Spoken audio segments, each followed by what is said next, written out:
When we first met Asuna in Aincrad, it's revealed to us that she was completely new to games and didn't have much, if any, gaming experience really.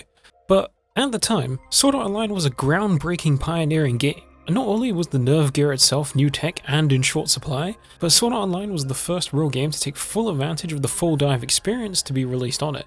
Additionally, there was a relatively limited amount of copies sold of the game with no pre-orders being done.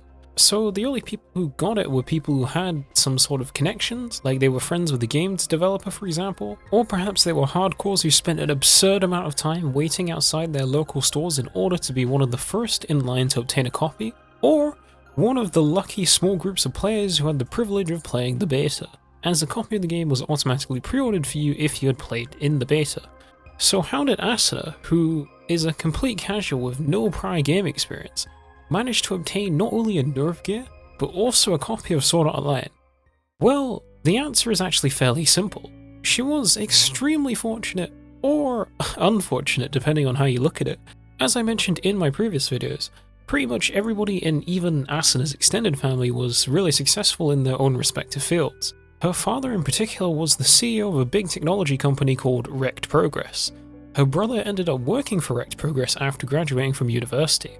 There, through the connections he made in the industry, Asuna's brother was able to obtain a nerve gear and a copy of Sword Art Online. Unlike Asuna, who had very little interest in gaming, he was very excited at the prospect of trying out this new industry-pushing technology, with what was being touted as one of the most anticipated game releases ever, speaking about it spiritedly with Asuna and her father whenever he returned home.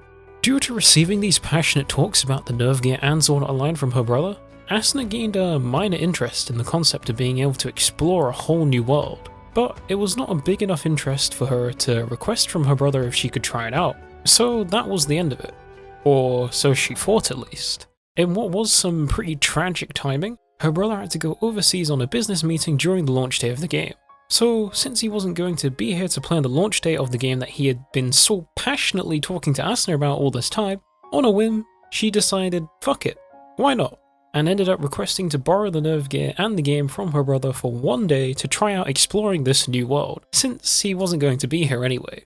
He agreed to let her borrow it, and well, you guys know the rest. The game was revealed to be a death game in which they were all trapped, where Asuna would spend the next 2 years fighting diligently to escape and met people along the way that would radically alter her view of the world.